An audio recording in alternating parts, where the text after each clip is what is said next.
তাজমহল এত সুন্দর, তাজমহল কি আমরাই বানিয়েছি তাই না?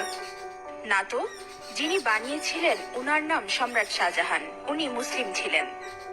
ও আচ্ছা, তাহলে কুতুব মিনার নিশ্চয়ই আমরা বানিয়েছি। না না, উনিও মুসলিম ছিলেন, উনার নাম কুতুবউদ্দিন আইবেক। তাহলে লাল কেল্লা নিশ্চয়ই আমরা বানিয়েছি। না, ওটাও মুসলিম শাসকরা বানিয়েছিলেন। তাহলে পুরাতন কেল্লা আমরা বানিয়েছি। না, পুরাতন কেল্লাও মুসলিমরা বানিয়েছে। তাহলে চারমিনার নিশ্চয়ই আমরা বানিয়েছি। না, চারমিনারও মুসলিম শাসকরা বানিয়েছে।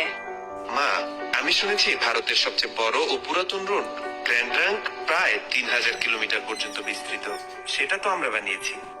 না না, গ্র্যান্ড ট্রাঙ্ক রোড আমরা বানাইনি। গ্র্যান্ড ট্রাঙ্ক রোড এক মুসলিম শাসক বানিয়েছেন, উনার নাম শেরশাহ। আচ্ছা, তাহলে হাজারদুয়ারি প্যাসেজ নিশ্চয়ই আমরা বানিয়েছি। না বেটা, এটাও মুসলিম শাসকরা বানিয়েছে। আচ্ছা, তাহলে মুঘল সাম্রাজ্য আমাদের ছিল তাই না? না, মুঘল সাম্রাজ্য মুসলিমদের সাম্রাজ্য ছিল। আচ্ছা, জয় হিন্দ এই শব্দটা কি আমরা প্রথম তৈরি করেছিলাম? না, এটাও একজন মুসলিম প্রথম বলেছিল। আচ্ছা মা, সারে জাহা সে আচ্ছা হিন্দুস্তা হামারা এই শব্দটি আমরা প্রথম বলেছিলাম তাই না? না, এটাও একজন মুসলিম কবি লিখেছিলেন, উনার নাম ইকবাল। তাহলে প্রথম স্যাটেলাইট লঞ্চ নিশ্চয়ই আমরাই করেছিলাম। জি না, ভারত অনেকবার স্যাটেলাইট লঞ্চ করেছিল, কিন্তু প্রতিবারই ফেল হয়েছে।